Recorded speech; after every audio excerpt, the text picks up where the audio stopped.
They say heroes wear capes. They say heroes make speeches. They say heroes stand in the spotlight and accept medals. But what if I told you the most dangerous operative in U.S. military history spent 3 years changing bedpans? What if the woman who crawled through enemy fire to rescue Marines from a Taliban compound was being yelled at by doctors who didn't know her name? What if the warrior who held 3 Navy crosses was dismissed as just a nurse? This is her story.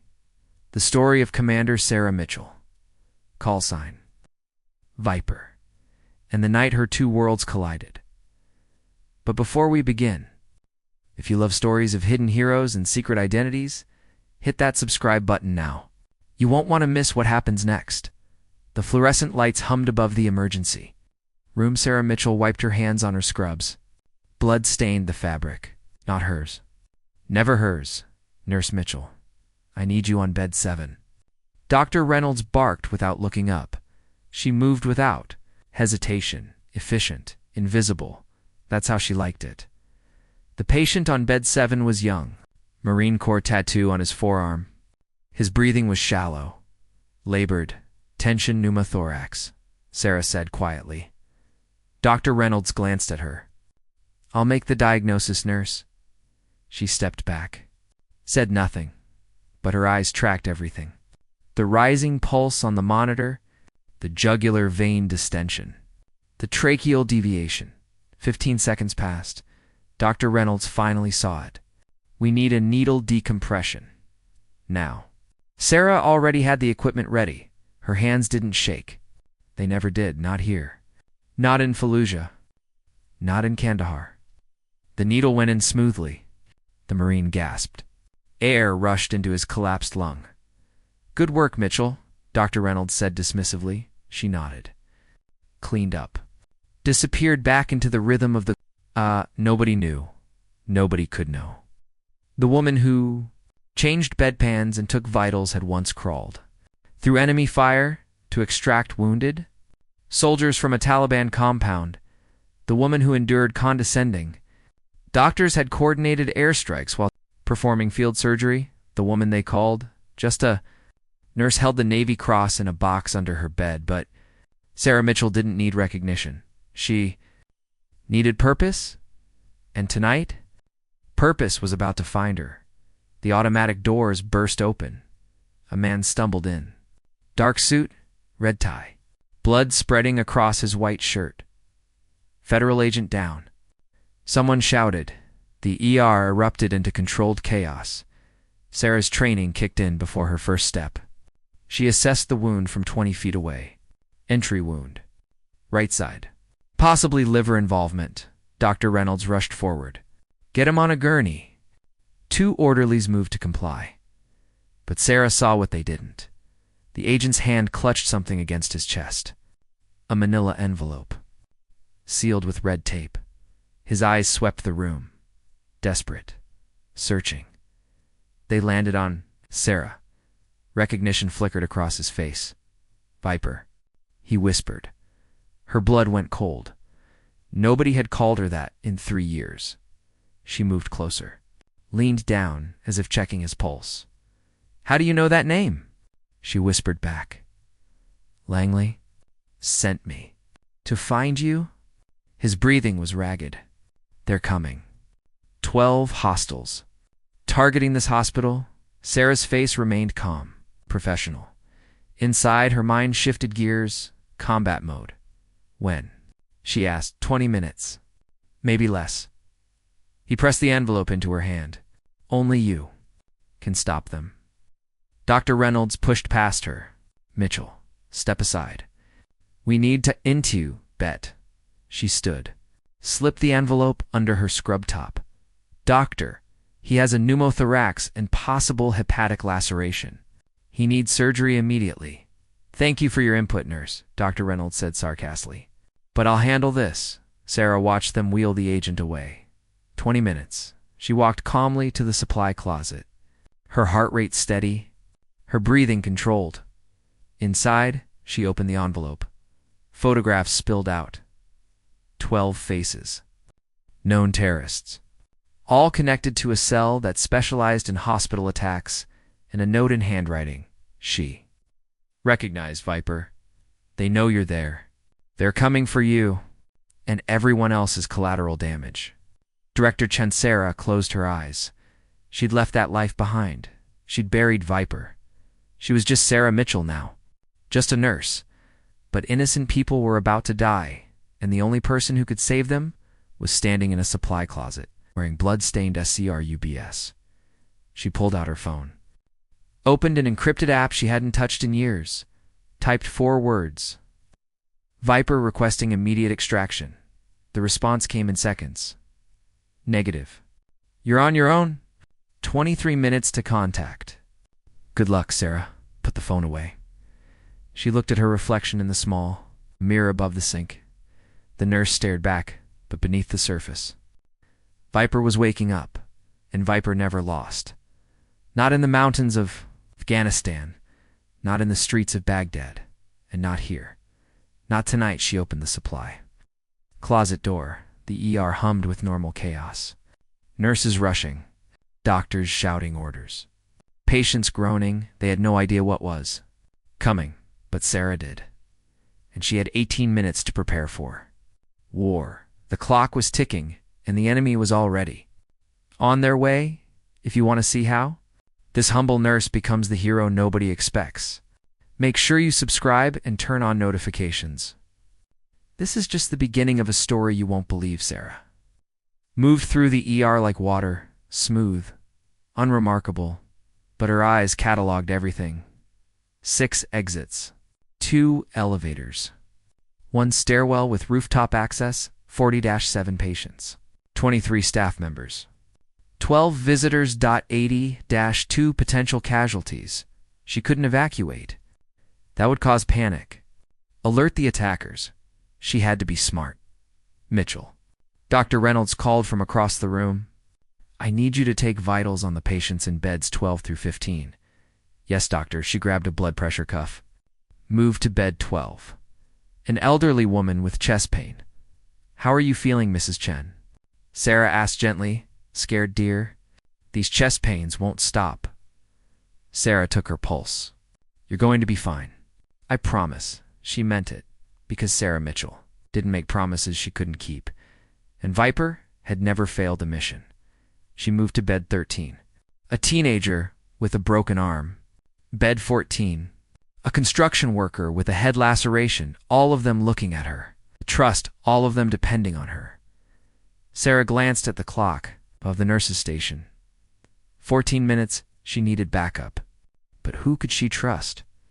Hospital security? 2 guards. Both overweight. Both probably couldn't handle a robbery, let alone trained terrorists. Local police? Response time would be 8 to 10 minutes. Too slow. She was alone, just like she'd been in Helmand Province when her unit was ambushed, just like she'd been in Syria. When the safe house was compromised, alone was familiar territory. Sarah finished the vitals. Headed toward the supply room again, but Dr. Reynolds intercepted her. Mitchell, need you to prep room 3 for a chest tube insertion. Doctor, I need 2 now, Mitchell. His voice was sharp, dismissive. She bit back her response, nodded. Room 3 was occupied by a middle-aged man with a spontaneous PNU mote. Sarah entered. Set up the sterile field. Arranged the instruments. Her hands moved automatically, but her mind was racing. 12 hostiles, probably armed with automatic weapons, possibly wearing suicide vests. Standard protocol for a hospital attack. Multiple entry points. Create chaos. Maximize casualties. They'd hit the ER first. Most people. Most panic. Then they'd move floor by floor. Unless someone stopped them. The door opened. Dr. Reynolds entered with a medical student. This is a simple procedure, he explained to the student. We'll insert the chest tube between the 4th and 5th intercostal space. He glanced at Sarah. Nurse Mitchell will assist. She nodded. The procedure took 7 minutes. Sarah handed instruments, monitored vitals, played her part, but her eyes kept drifting to the clock. 9 minutes left. Dr. Reynolds finished. Stripped off his gloves. Good work, Mitchell. You can clean up. He left without another word. Sarah cleaned, quickly, efficiently. Then she locked the door. She pulled out her phone. Opened the photographs again. 12 faces. She memorized each one. The leader was a man named Khalil Rashid, former Iraqi Special Forces. Turned extremist after the war. She'd encountered him once before. Damascus. For years ago he'd escaped. Barely, she'd put 3 bullets in him. Apparently he survived, and apparently he remembered her. This was personal. Sarah put the phone away. She rolled up her left sleeve. A small scar on her inner forearm. Faded. Barely visible. She pressed it in a specific pattern. 1 long. 2 short. 1 long. A signal she'd hoped she'd never have to use. Somewhere in a facility she'd never seen. An alert would trigger, but help wouldn't arrive for at least 40 minutes. She'd be dead by then. Everyone would be dead by then, unless she acted. Sarah unlocked the door, stepped back into the hallway. The ER looked the same. Busy, loud, normal, but she could feel it now. The shift in the air, the tension before a storm. She walked to the nurse's station, sat down at the computer. "What are you doing?" Nurse Stephanie asked. "Don't you have patients?" "Checking something," Sarah said calmly. She pulled up the hospital's security camera. Feeds her clearance shouldn't allow this access. But Viper's clearance did. The password she entered was 16. Characters, alphanumeric, changed. Every 72 hours, the system accepted. Stephanie stared. "How did you not now?" Sarah said quietly. Her eyes scanned the feeds. Main entrance. Cleared out emergency. Clear. Loading dock. Clear parking garage. Level 2. 3 black vans. Her stomach dropped. She clicked on the feed. Zoomed in. The vans were unmarked. Windows tinted. But she could see movement inside. They were already here. Oh, God. Stephanie whispered, looking over her shoulder. "Sarah, what is that?" Sarah stood. Her voice was calm. "Steady, Stephanie. I need you to do exactly what I say. Don't ask questions. Don't panic. Lives depend on it." Stephanie's eyes widened. "What?" "Go to Dr. Reynolds.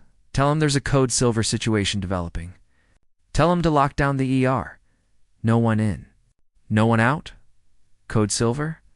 That's for an active shooter now, Stephanie." Something in Sarah's voice made. Stephanie moved. She ran toward Dr. Reynolds. Sarah turned back to the screens. The van doors were opening. Men in dark clothes. Stepped out 12 of them, all carrying duffel bags. She zoomed in on the lead figure. Even through the grainy camera, she recognized him. Khalil Rashid, older, scarred, but definitely him. He looked directly at the camera and smiled. Sarah's jaw tightened. Dr. Reynolds peered at her side. "Mitchell, what the hell is going on?" She pointed at the screen. "Those men are armed terrorists. They're here to attack the hospital. You have approximately 4 minutes to initiate lockdown procedures." He stared at her. "Have you lost your mind?" "Doctor, I'm trying to save your life." "And everyone else's?" "Lock down. Now, I'm not taking orders from a nurse." Sarah turned, looked him in the eye, and Dr. Reynolds saw something that made him step back. Something cold, something lethal, something that didn't belong in a nurse's eyes. "Lock down this hospital," she said quietly, "or start counting bodies." His hand trembled as he reached for the phone. "Security. This is Dr. Reynolds. Initiate code silver. Lock all entrances. I repeat, code silver." Alarms began to sound. Staff members looked up, confused, frightened. Patients started to panic. Sarah walked toward the entrance. Her steps were measured, controlled. Stephanie grabbed her arm. "Sarah, where are you going?" "To buy us time. You can't go out there." Sarah gently removed Stephanie's hand. "I'm the only one who can," she pushed. Through the doors, the parking garage was 50 yards away, the men were moving. Now fast, professional, heading toward the ER entrance. Sarah stood in the open arms at her sides, waiting. Khalil stopped when he saw her. The other men raised their weapons, but Khalil raised his hand. Hold, he commanded. He walked forward, alone. Stopped 10 feet from Sarah. Viper, he said. His English was accented but clear. I hoped it would be you. Khalil, you look terrible. Did I do that? He touched the scars on his neck. He did. I've been waiting a long time to return the favor. You're making a mistake. Walk away now. He laughed. You're alone. No backup, no weapons. No authority here. Sarah's expression didn't change. I'm giving you one chance. Leave or don't leave. Is that a threat? It's a fact. Khalil's smile faded. You always were arrogant. Today, that arrogance dies with you. He gestured to his men. They moved forward. Sarah didn't run. She turned and walked back toward the, calm, unhurried. Behind her, Khalil shouted orders in Arabic. Glass exploded across the ER floor. Screams erupted. People dove behind gurneys, under desks, anywhere. Sarah stood perfectly. Still, calculated, watching. 3 men pushed through the shattered entrance. Automatic rifles raised. Everyone down. One shouted. Most people complied immediately, but Dr. Reynolds stood frozen, paralyzed by fear. Sarah moved. 3 steps. She grabbed his collar, pulled him down behind the nurse's station. Stay here, she commanded. They have guns, he whispered, his voice shaking. We're going to die. Not today. Sarah's mind worked like a combat computer. 3 hostiles inside, 9 outside. Khalil giving orders. The 3 inside were young, nervous, fingers too tight on triggers. Inexperienced. That was good. Inexperienced, made mistakes. You. One of the gunmen pointed at Sarah. Stand up. She rose slowly. Hands visible. Non-threatening. What's your name? He demanded. Sarah Mitchell. I'm a nurse. You locked the door. Why? I panicked. I'm sorry. He stepped closer. The rifle barrel inches from her face. Sarah's heart rate remained at 60 beats per minute. Her breathing steady. She'd had guns pointed at her by better men than this. Where is Doctor? He asked. Which one? The one in charge? Dr. Reynolds is behind the station. The gunman gestured with his rifle. Bring him. Sarah knelt, helped Dr. Reynolds to his feet. He was trembling. It's okay, she whispered. Just do what they say. Dr. Reynolds stumbled forward. The gunman grabbed him, pushed him against the wall. You listen. You do what we say? Maybe you live. Understand? Dr. Reynolds nodded frantically. Good now. You tell everyone. No heroes, no phones. No police. Why-yes? Of course, the gunman turned back to Sarah. You, nurse, you come with me. Why? Because I say so. Sarah walked toward him. Her eyes scanned the room. 40-7 patients. 23 staff. Most were down, hiding, but she saw fear.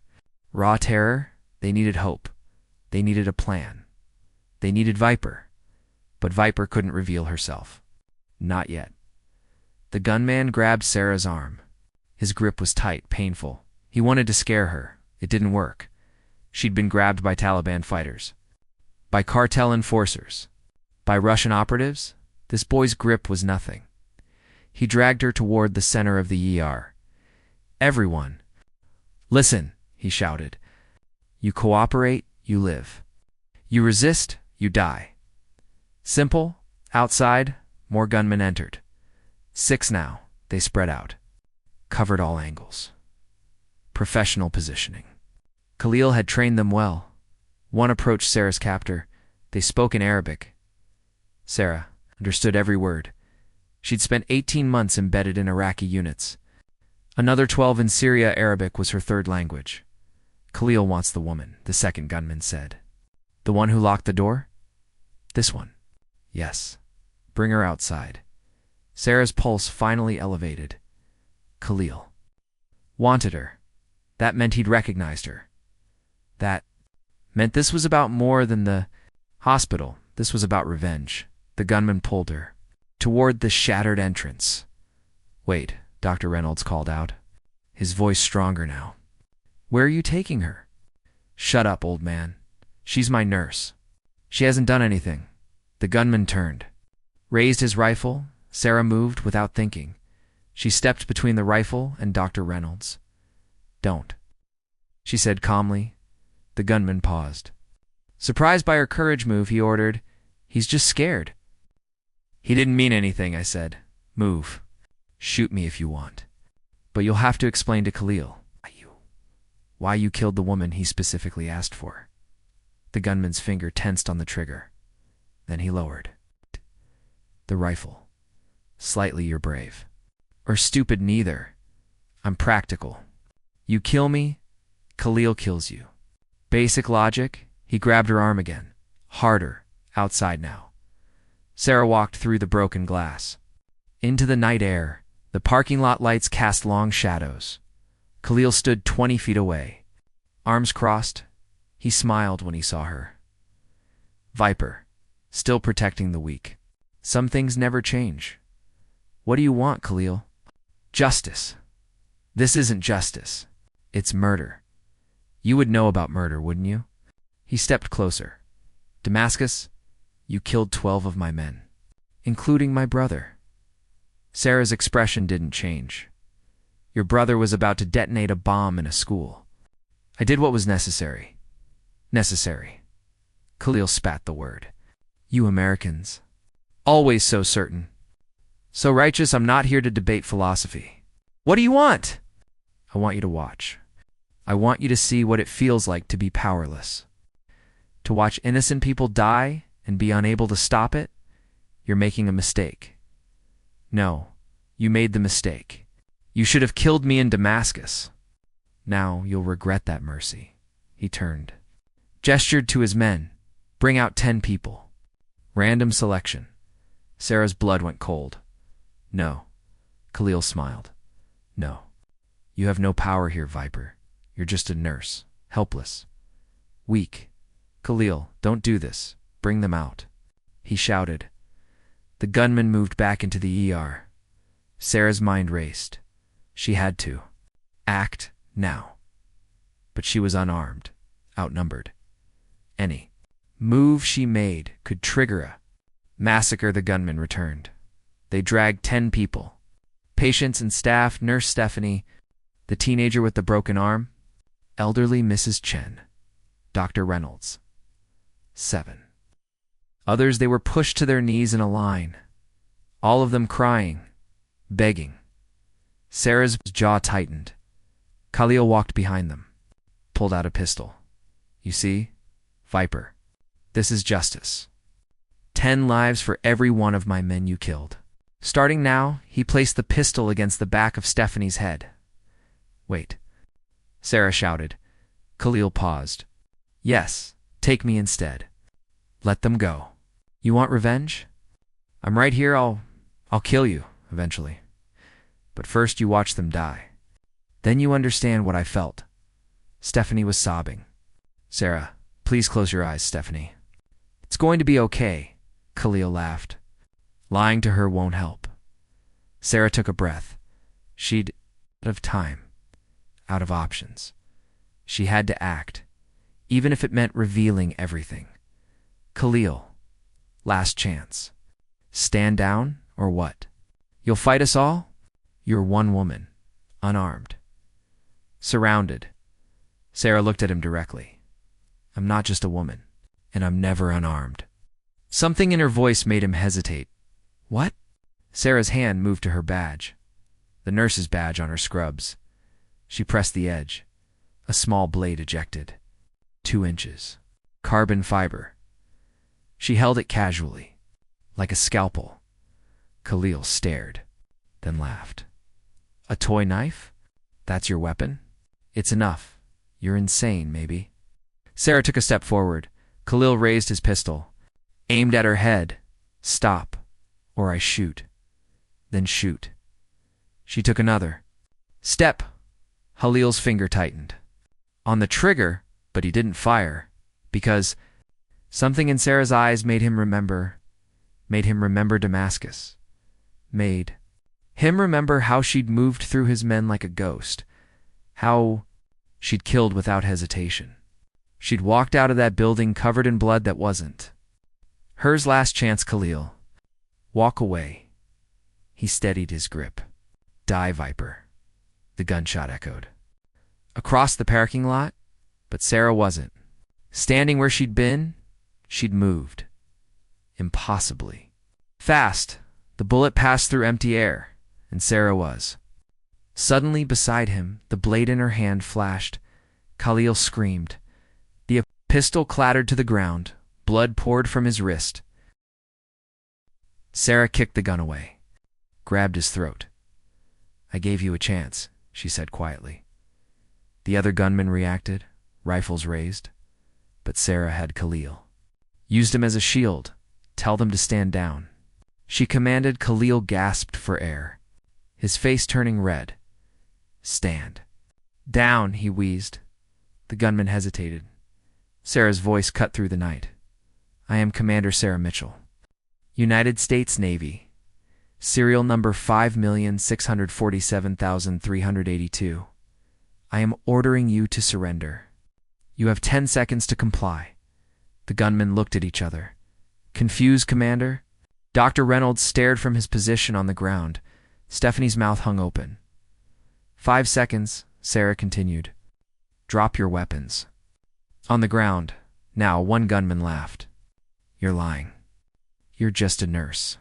Sarah's grip on Khalil tightened. 3 seconds. She's bluffing. Another shouted 1. They didn't drop their weapons. Sarah sighed. Wrong choice. She moved in the next 15 seconds. The world became chaos. Sarah released Khalil. Dove left as gunfire erupted. She rolled behind a car. Came up with the pistol Khalil had dropped. 2 shots. 2 gunmen down. Leg wounds. Non-lethal. She vaulted over the car hood. Slid across. Another gunman rushed her. She caught his rifle. Redirected it. Used his momentum against him. He flipped over her hip.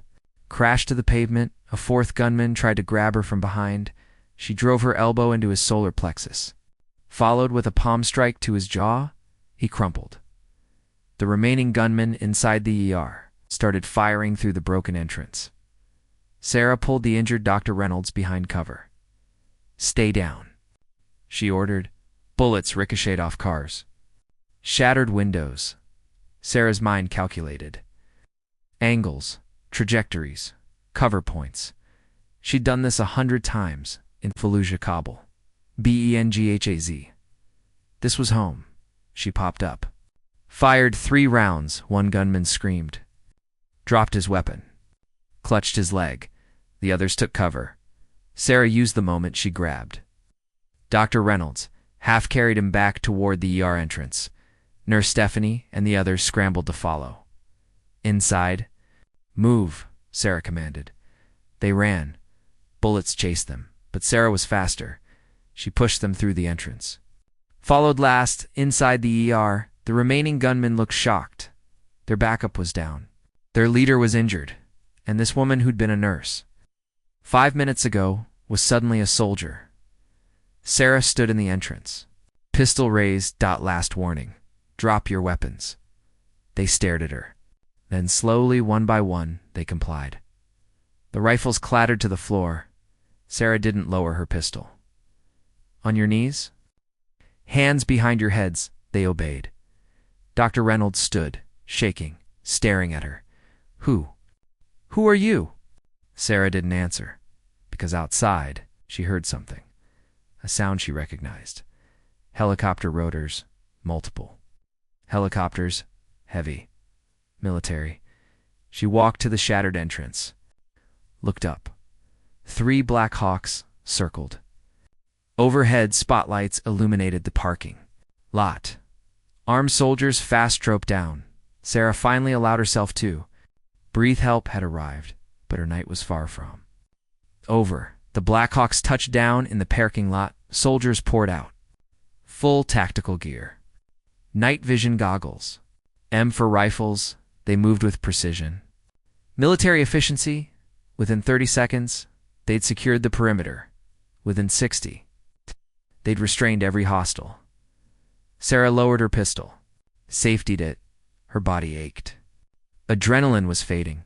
She could feel every bruise, every strained muscle, but she stood tall. A soldier approached the ER entrance. Lieutenant's bars on his vest. "Ma, am you Sarah Mitchell?" "Yes, Lieutenant Morrison, 75th Ranger Regiment. We received your distress signal. Are there casualties?" "Minor injuries. No fatalities. The hostiles are secured inside. Their leader is wounded in the parking lot." Morrison spoke into his radio. "Alpha Team, sweep the Bravo Team. Secure all hostiles. Charlie Team, medical assessment." Soldiers moved past Sarah. Their eyes registered surprise. A woman in bloody scrubs, holding a pistol like she knew how to use it. Dr. Reynolds stumbled forward. "Still in shock, Lieutenant? I don't understand what's happening." "This woman. She's a nurse. She works here." Morrison glanced at Sarah, then back at Dr. Reynolds. "Sir, I suggest you sit down. You've been through trauma." "But she, sir, sit down." The tone left no room for argument. Dr. Reynolds sat. Stephanie approached Sarah slowly. Cautiously, Sarah. "What's going on? How did you... what just happened?" Sarah met her eyes. "It's complicated." "Complicated? You just took down 12 armed terrorists? You moved like I've done it before. Have you?" Sarah didn't answer. Lieutenant Morrison touched his earpiece, listened. Then his expression changed. He turned to his men. "Everyone, attention." The soldiers stopped, turned. Morrison's voice carried across the weapons to safe formation. The soldiers quickly formed two lines. Standing at attention, facing the entrance. Dr. Reynolds stared. "What is this?" Sarah's stomach tightened. She knew what was coming. Outside, another helicopter landed. Larger, a transport. The rotors slowed but didn't stop. A figure emerged. Tall, gray hair. Dress uniform, even from a distance. Sarah recognized him. General Marcus Shepard, commander of Joint Special Operations Command. Her former commanding officer, the man she'd hoped never to see again. Shepard walked toward the ER, his stride purposeful. Two aides flanked him. He entered. Through the shattered doors, glass crunched under his boots. His eyes swept the room. Took in everything, the injured, the frightened staff, the restrained terrorists. Then his gaze settled on Sarah. She stood straight. Arms at her sides, Shepard approached. The room went silent, even the patients stopped whimpering. Shepard stopped 3 feet from Sarah for a long moment. He simply looked at her, then slowly, deliberately. He raised his hand and saluted Commander Mitchell. "Good to see you again?" The erupted in whispers, "Commander." Dr. Reynolds nearly fell off his chair. "Commander, she's a nurse."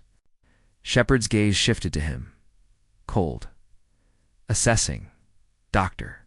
Commander Mitchell holds the rank of 05 in the United States Navy. She's a decorated combat veteran with 3 tours in Iraq, 2 in Afghanistan, and classified operations across 4 continents. That's impossible. She also holds the Navy Cross for extraordinary heroism in combat, the Silver Star, 2 Bronze Stars with Valor, and a Purple Heart." Stephanie's hand covered her mouth. "Oh my God!" Shepard turned back to Sarah. "Commander, I need a sit-rep." Sarah's voice was steady. "Professional, sir. 12 hostiles engaged. All neutralized or captured. 0 friendly casualties. Hospital secure. Threat level minimal. Casualties among hostiles. Non-lethal wounds. 8 require medical attention. None critical and Khalil Rashid. Wounded, disarmed, currently secured in the parking lot. Shepard nodded. Outstanding work, Commander. Thank you. Sir, I'm sure you're aware this operation will require extensive debriefing. Yes, sir, and that your cover here is compromised. Sarah's jaw tightened. I understand, sir. Shepard's expression softened slightly. I'm sorry, Sarah. I know this life was important to you. It was my choice to act, sir. I'd make it again. I know you would. That's why you're one of the best. He turned to address the room. Ladies and gentlemen, what happened here tonight is classified. You will be asked to sign non-disclosure agreements. You will not discuss this incident with anyone outside this room. Not family. Not friends. Not media. Dr. Reynolds stood. General, with all due respect, you can't just doctor. Shepard's voice was ice. This isn't a request. This is a matter of national security.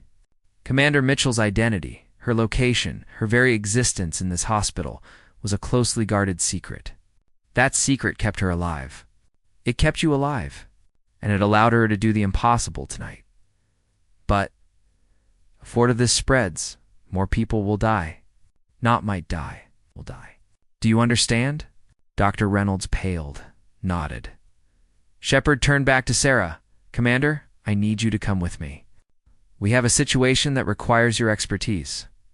Sarah glanced around the ER at the patients. The staff? The people she'd spent 3 years caring for, sir. I respectfully request permission to stay, and help with requests denied. This is time-sensitive. What situation?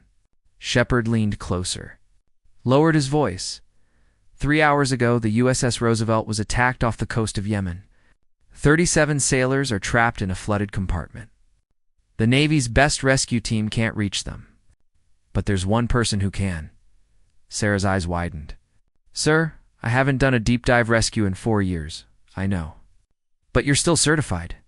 And you know that class of ship better than anyone. How long do they have? 18 hours. Maybe less. Sarah closed her eyes. 18 hours. 37. Drowning in darkness. Waiting for rescue that might never come. She opened her eyes.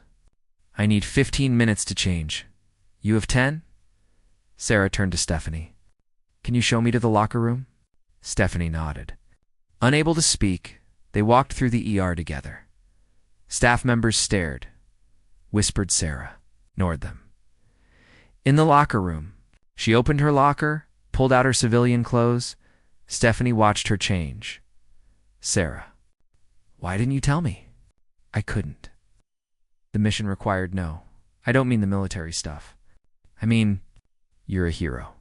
A real hero. And you spent 3 years here letting people like Dr. Reynolds treat you like dirt. Sarah pulled on a shirt. Being a hero isn't about recognition, Stephanie. It's about doing what needs to be done. But you saved us. You've saved everyone. I did my job. Your job was being a nurse. Sarah turned, looked at her friend. Being a nurse was never just a job. I took care of people. I made a difference. That mattered to me. It still does. So what happens now? You just leave. Yes. Will we ever see you again? Sarah didn't answer. Because she didn't know. She finished changing, pulled her hair back. Stephanie hugged her suddenly, tightly. Thank you. For everything, Sarah hugged back. Briefly then, she pulled away. Take care of them. Especially Dr. Reynolds. He's going to have a lot of questions, I will. Sarah walked to the door, paused.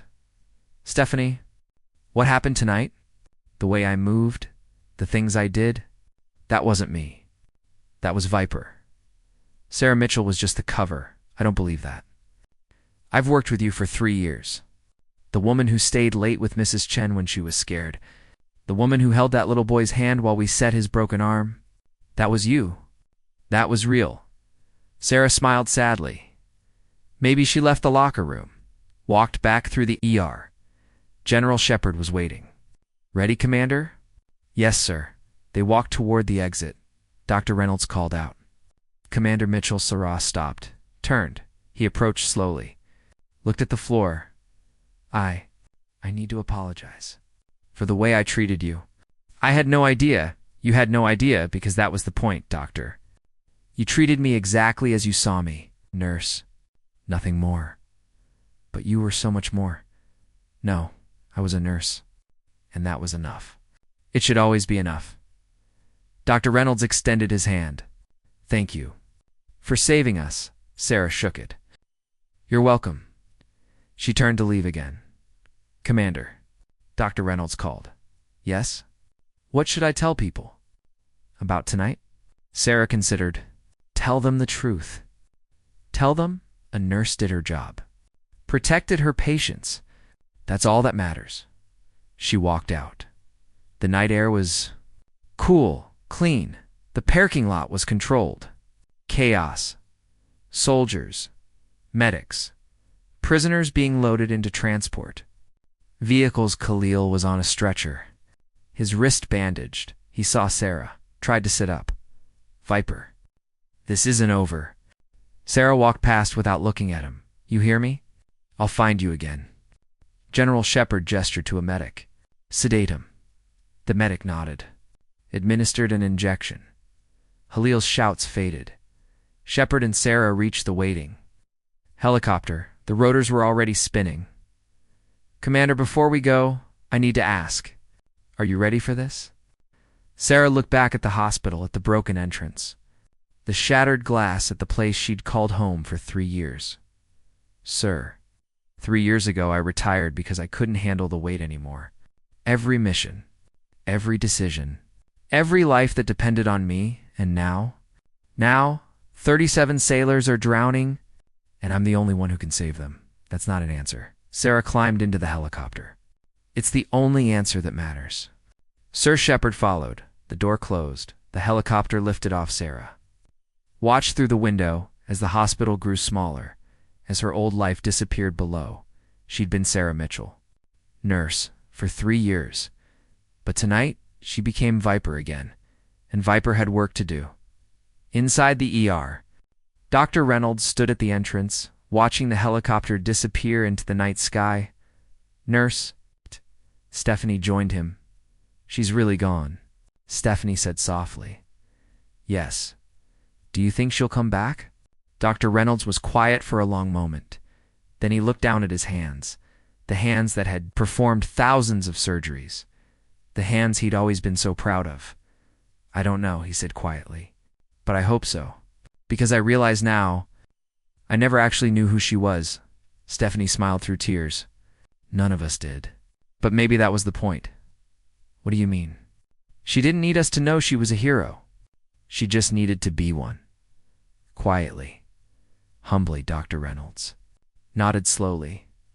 He thought about every time he'd dismissed her, every time he'd ignored her input, every time he'd treated her like she was less. And she'd never said a word, never. Complained, just did her job, saved, lives, including his God, he whispered. I've been such a fool. We all were, Stephanie said. But maybe now we'll do better. How? By treating every nurse, every staff member, every person we work with, like they might be the hero who saves our life someday. Dr. Reynolds looked at her.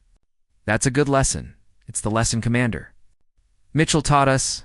They stood together in the destroyed entrance as the sun began to rise over the horizon, as life tried to return to normal, but nothing would ever be normal again because they'd seen the truth. They'd seen what quiet heroism looked like, and they would never forget it. The helicopter cut through the darkness.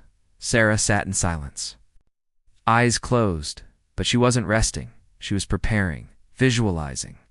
The USS Roosevelt was a Nimitz-class carrier. She'd served on one for 6 months during her second deployment. She knew every compartment, every hatch, every weakness, Commander. Shepard's voice broke her concentration. You should review the briefing materials. He handed her a tablet. Sarah scanned the information. The Roosevelt had been hit by a torpedo, Iranian-made, probably. Launched from a coastal battery, the explosion had breached the hull below the waterline. Compartment Delta 7 had flooded. Immediately, 37 sailors were trapped inside. The watertight doors had sealed automatically. They had air. For now. But the compartment was taking on water, slowly the Navy's standard rescue. Protocols had failed. The angle of the ship made conventional access impossible. The only way in was through an external hull. Breach, underwater, in the dark. 300 feet below the surface? Sarah's hands didn't shake as she read, but her heart rate increased. She'd done deep-water rescues before, but never this deep, never this dangerous. How? Much water's in the compartment? She asked. Current estimates put it at 40% capacity. Oxygen levels declining. They have maybe 14 hours left, less if they panic. Sarah nodded. Set the tablet down, sir. I'll need a team. At least 3 experienced dive rescue specialists. You'll have them. The Roosevelt's dive team is standing by, and the equipment. Everything you need. Rebreathers, cutting torches, emergency air supplies. We're pulling out all stops. Sarah was quiet for a moment, sir. You said earlier that the Navy's best couldn't reach them. What happened? Shepard's jaw tightened. Commander Harris attempted entry 4 hours ago. He made it to the breach. But the currents were too strong. He lost consciousness. His team barely got him out alive. Is he okay? He's in sickbay. Severe decompression sickness. He'll recover eventually. Sarah absorbed this. And you think I can do what he couldn't? Commander Harris is an excellent diver. But you're not just a diver. You're Viper. You've done impossible things before. That was different. That was combat. This is combat, Commander. Against time. Against the ocean. Against physics itself. Sarah looked out the window. Below, the ocean stretched endlessly, dark, vast, unforgiving. What if I fail? She asked quietly. Shepard was silent for a long moment. Then 37 families will bury their loved ones. And you'll carry that weight for the rest of your life. Just like you carried every mission before. That's not encouraging, sir. You don't need encouragement, Commander. You need the truth. And the truth is, those sailors are going to die unless you save them. Sarah closed her eyes again. 37. Sailors. 30-7 lives. All. Depending on her, the weight settled on her. Shoulders familiar. Heavy. She'd thought she'd escape this feeling, but you never escape what you're meant to. The helicopter began its descent. Through the darkness, lights appeared. The USS Roosevelt. Still afloat, but listing badly to port. Smaller ships surrounded it. Destroyers, frigates, coast guard cutters, all there to help, but none able to do what needed to be done. The helicopter landed on the carrier's deck before the rotors stopped. Sarah was out. The deck was chaos. Sailors running. Officers shouting orders. Damage control teams working desperately. A lieutenant commander approached. Saluted. Commander Mitchell. I'm Lieutenant Commander Pierce. Officer of the deck. Welcome aboard. My status report. The compartment is still sealed. We've established communication via hull tapping. The sailors know rescue is coming, but they're scared. Water is rising faster than we estimated. How fast? At current rate, they have 12 hours. Maybe 10? Sarah's jaw tightened. Take me to the dive prep area. Yes, ma'am. This way. They moved through the ship quickly. Sarah noted everything. The damage. The stress on the bulkheads. The Roosevelt was hurt badly, but she was still fighting like her crew. They reached the dive prep area. 3 sailors in wetsuits stood waiting. Commander Mitchell. This is your dive team. Petty Officer Rodriguez, Petty Officer Kim, and Petty Officer Jackson. The 3 sailors saluted. Sarah returned it. At ease, we don't have time for formality. Rodriguez stepped forward. Ma'am, with respect, we've reviewed the dive plan. The conditions are extreme. The visibility is near zero. The currents are unpredictable. Commander Harris barely made it back. I know. Man, we're ready to follow you. But we need to know you understand what you're asking us to do. Sarah met his eyes. I'm not asking you to do anything. I'm doing it. You're there to support. If conditions become too dangerous, I'll send you back up. Clear, ma'am. Clear. Yes, man. Good. Now brief me on the entry point. Kim pulled up a diagram on a tablet. The breach is here. Approximately 40 feet long, 12 feet wide. The edges are jagged, unstable, moving in the current depth. 280 feet. Current speed. 3 to 4 knots. Variable. Sarah studied the diagram. Memorized it. How long will it take to reach the compartment once we're through the breach? Approximately 15 feet of horizontal swimming, then up through a vertical shaft. Another 20 feet, and the trapped sailors? They're gathered in the upper section of the compartment. Away from the rising water, Sarah nodded. Began suiting up. The wetsuit was tight, thermal, designed for deep, cold water. She tested the rebreather. Checked the gauges. Verified the cutting torch. Every movement precise. Years of training. Rodriguez watched her. Ma'am, may I ask a question? Go ahead. The helicopter cut through the darkness. Sarah sat in silence, eyes closed. But she wasn't resting. She was preparing, visualizing. The USS Roosevelt was a Nimitz-class carrier. She'd served on one for 6 months during her second deployment. She knew every compartment, every hatch, every weakness, Commander. Shepard's voice broke her concentration. You should review the briefing materials. He handed her a tablet. Sarah scanned the information. The Roosevelt had been hit by a torpedo, Iranian-made probably. Launched from a coastal battery, the explosion had breached the hull below the waterline compartment. Delta 7 had flooded. Immediately, 37 sailors were trapped inside. The watertight doors had sealed automatically. They had air. For now, but the compartment was taking on water. Slowly, the Navy's standard rescue protocols had failed. The angle of the ship made conventional access impossible. The only way in was through an external hull.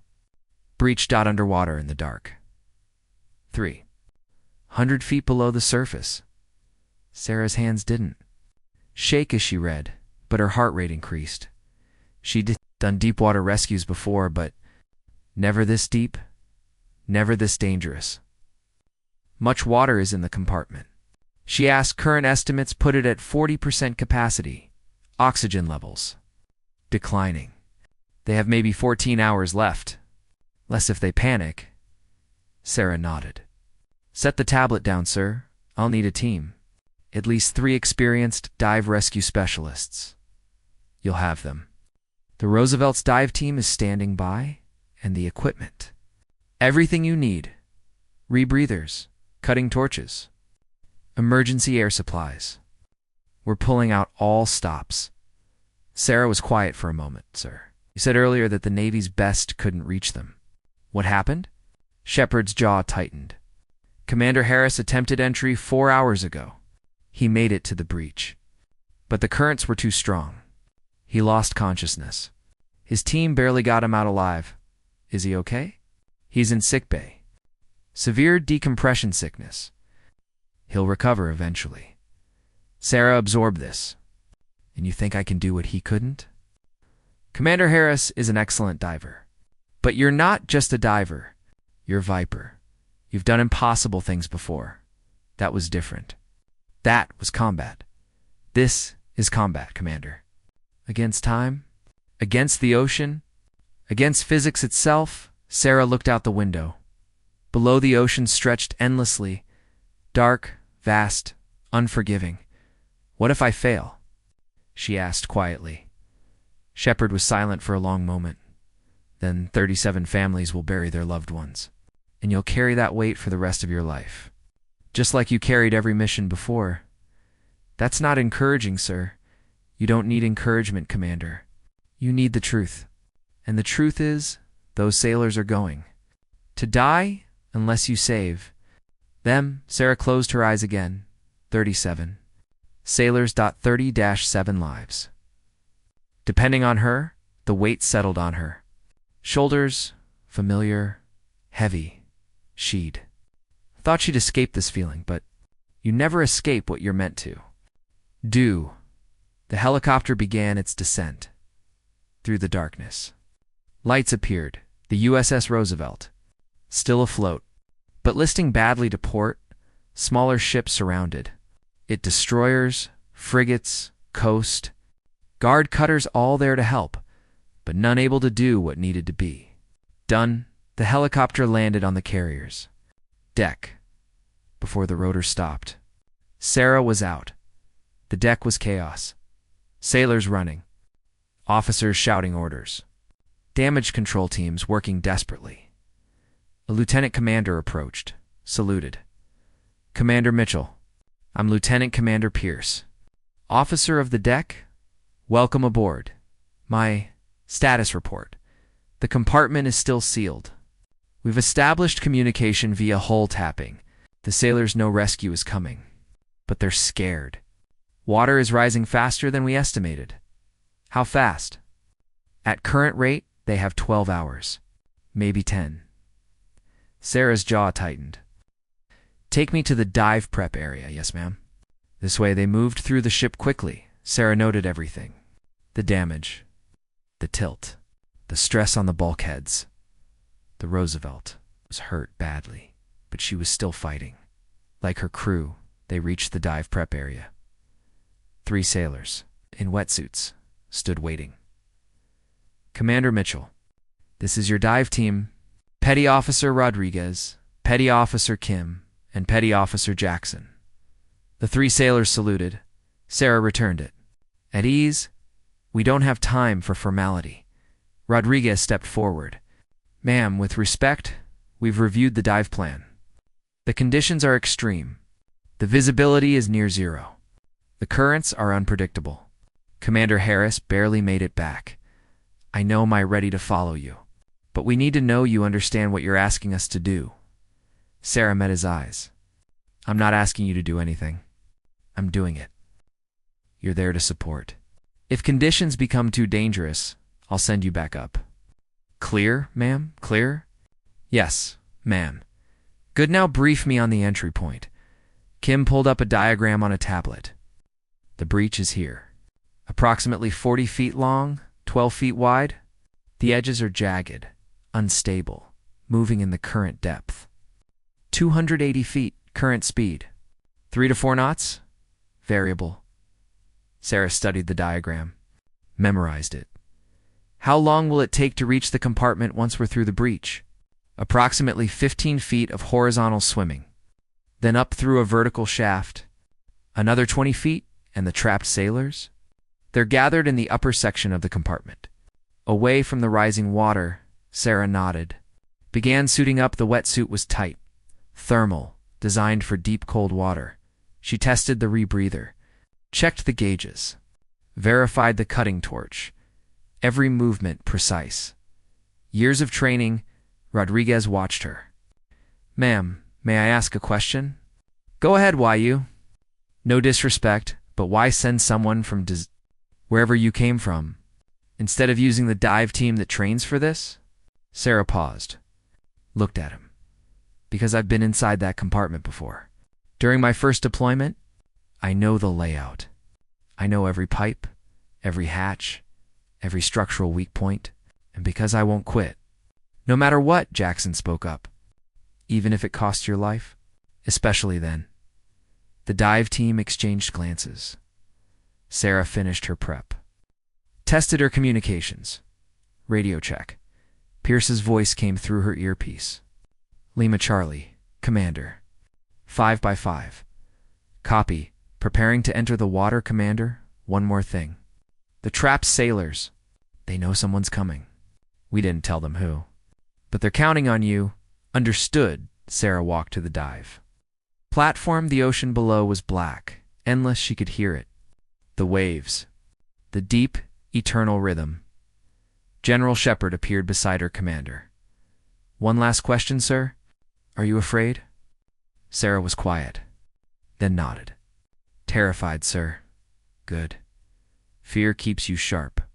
It's overconfidence that kills. Yes, sir, Sarah. He used her first name. Something he rarely did. Those sailors down there.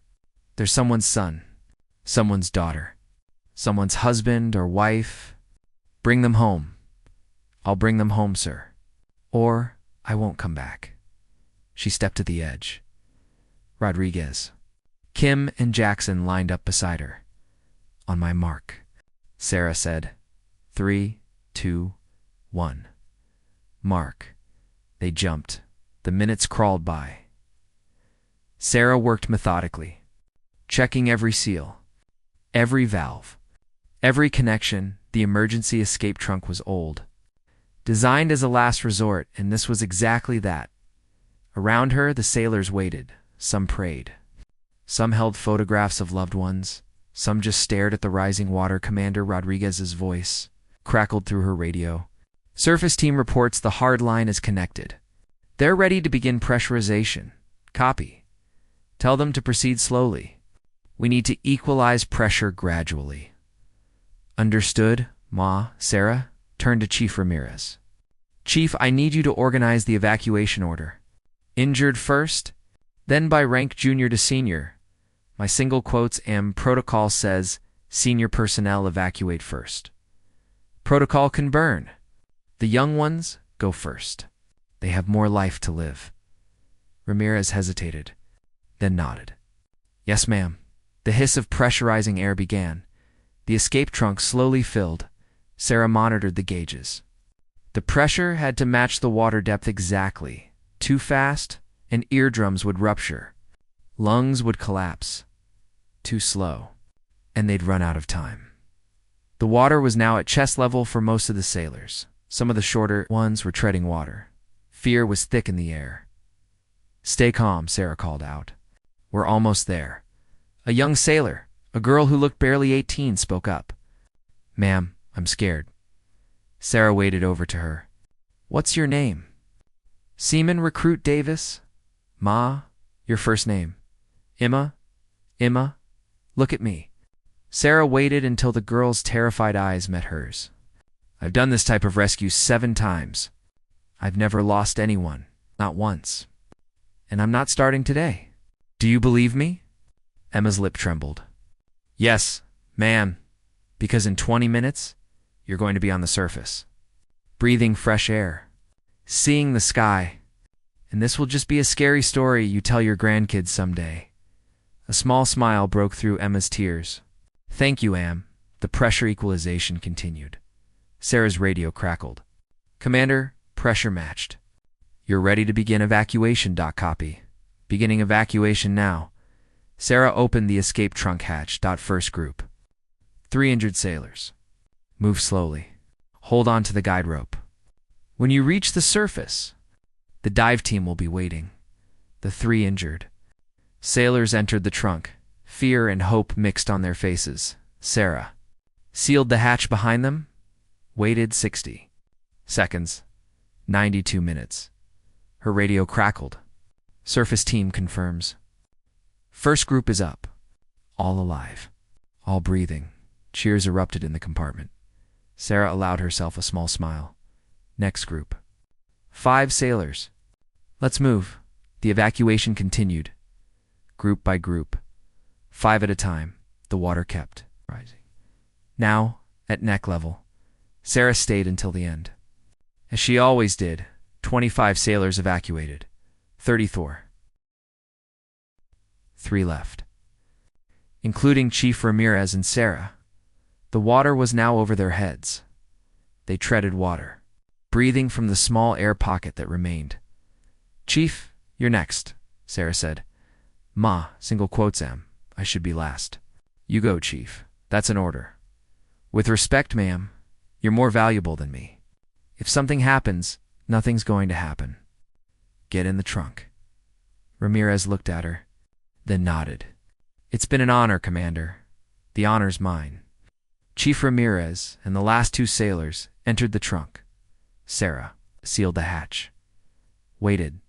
She was alone now, in the darkness. In the rising water, just her in the ocean, her radio crackled. Commander, last group is up. You're clear to evacuate. Copy. Beginning. Ascent. Sarah opened the hatch, entered the trunk, sealed. It behind her, the ascent mechanism engaged. She began to rise, slowly, carefully. The pressure decreased gradually. 60 feet, 40 feet, 20 feet. Her head broke the surface. Hands grabbed her, pulled her onto the deck. She lay on the cold metal, breathing hard. Above, stars filled the sky. Beautiful, infinite. She'd forgotten how beautiful stars were. Commander Mitchell. Pierce's voice. Are you all right? Sarah sat up slowly, pulled off her mask. I'm fine. The sailors. All accounted for. All alive. You did it. Around her, sailors were reuniting with their rescuers, crying, hugging, laughing. Emma, the young seaman recruit, saw Sarah, ran over, nearly tackled her with a hug. You saved us. You actually saved us. Sarah hugged her back. Briefly. You saved yourselves. You stayed calm. You trusted the process, but you came for us. When no one else could, Chief Ramirez approached, saluted. Permission to speak freely, ma'am? Granted, I've served 22 years. I've seen a lot of officers, a lot of heroes, but I've never seen anyone do what you just did. You're the real deal, Commander. A true leader. Sarah stood, returned his salute. Chief, you kept those sailors alive down there. You kept them hoping. That's leadership too. The sound of helicopter rotors filled the air. Sarah looked up. 3 Black Hawks. Approaching one landed on the deck. General Shepard emerged. He walked toward Sarah. The sailors around her instinctively stepped back. Came to attention. Shepard stopped in front of Sarah, saluted. Commander Mitchell. Outstanding work. You're being recommended for the Navy and Marine Corps Medal, sir. I was just doing my job. No, you were doing the impossible. Again, he turned to the sailors. Ladies and gentlemen, Commander Sarah Mitchell, call sign Viper, one of the most decorated special operations officers in the U.S. military. 3 Navy Crosses, 5 Silver Stars, 7 Bronze Stars with Valor. Murmurs rippled through the crowd. The sailors stared at Sarah with new understanding. Chief Ramirez stepped forward. Ma'am, why risk your life for us? You don't even know us. Sarah was quiet for a moment. Chief, 3 years ago I was a nurse. Living a quiet life? I thought I was done with combat. But tonight I realized something. This isn't just what I do. It's who I am. I'm a protector. When people need help, I answer. Every time. No matter the cost. I left active duty. But I never stopped serving. As a nurse, I saved lives 1 patient at a time. Tonight, I saved 37 at once. Same mission. Different uniform. General Shepard spoke. Commander, the Secretary of Defense authorized me to offer you full reinstatement. Active duty. Any assignment you want. The sailors waited for her answer, sir. I appreciate the offer. But I need to decline. The world doesn't just need warriors. It needs healers. People who show up every day without recognition and do the hard work of caring for others. I was a good nurse, sir. A damn good nurse. And I think I'd like to go back to that. Shepard nodded slowly. I understand, Commander, and I respect your decision. But know this. If you ever need to be Viper again, we'll be waiting. I appreciate that, sir. Emma stepped forward. Ma'am, how do you stay so calm when everything's falling apart? Sarah smiled. I think about the people counting on me, and I remember that my fear doesn't matter. Only the mission matters. Only the lives I can save matter. Each of you has that strength inside you. You proved it tonight. You stayed calm in the dark. You didn't give up. That's heroism too. Chief Ramirez spoke. Commander, we'll never forget what you did for us good. Don't forget. And when you see someone who needs help, be the person who steps up. That's how we honor this. That's how we pay it forward. The sailors began to applaud, then louder. Sarah stood there embarrassed. She'd never been comfortable with recognition. General Shepard leaned close. "Let them do this, Sarah. They need to express gratitude." The applause continued. Some sailors were crying. Emma saluted. Then all 37 sailors saluted. Together, Sarah returned the salute. "It was an honor to serve with you all." She turned and walked toward the waiting. Helicopter Shepard fell into step beside her. "Sarah, are you sure about this? About going back to being a nurse?" "Yes, sir." "I'm sure." Sarah paused. "Sir, tonight proved something to me. I thought I left Viper behind to escape, but I was wrong. I left because I wanted to learn how to help people without violence, without war, and I did. For 3 years, I healed people with compassion." She smiled. "Viper will always be part of me," she answered when called. "But Sarah Mitchell, the nurse, she's who I choose to be every day." Shepard nodded slowly. "I learned it from the patients, sir.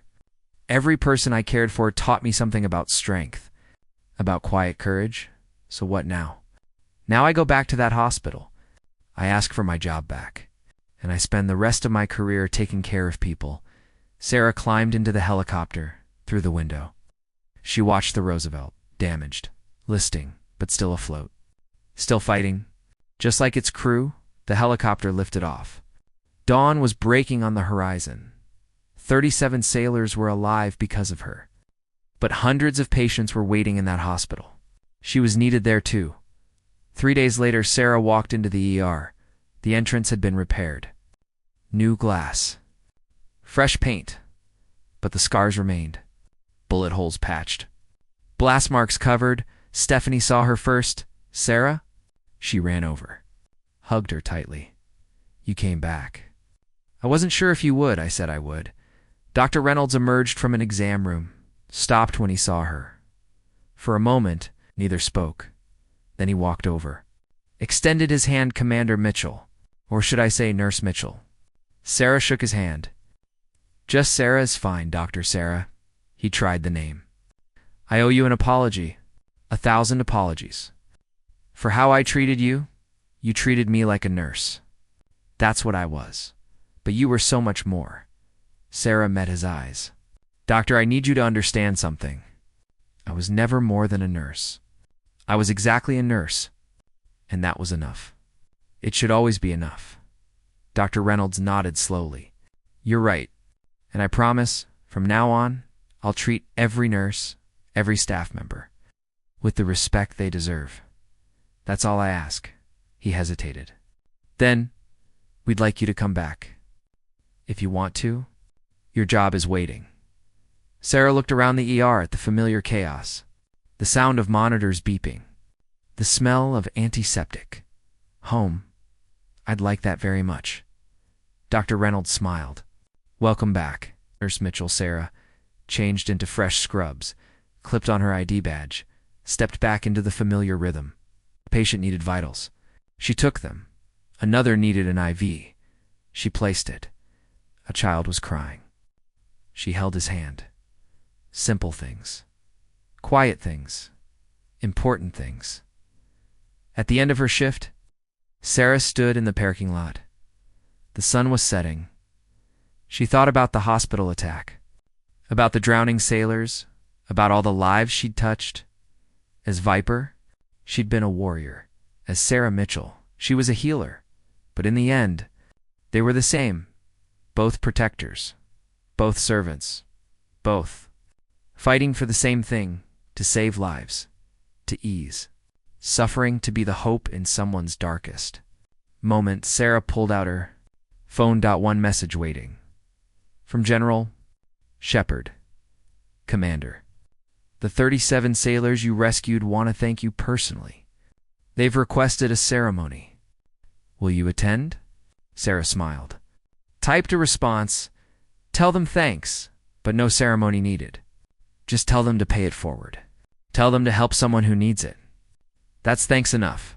She sent the message, put the phone away, and walked back into the hospital. Because somewhere inside, a patient was pressing their call button. Someone was scared. in pain needing help, and Sarah Mitchell, nurse, elite warrior, quiet hero, was there to answer. Just like she always had been. Just like she always would be. Because some people don't need recognition to be heroes, they just need a purpose. And Sarah had found hers every day. Every patient, every life, one at a time, forever.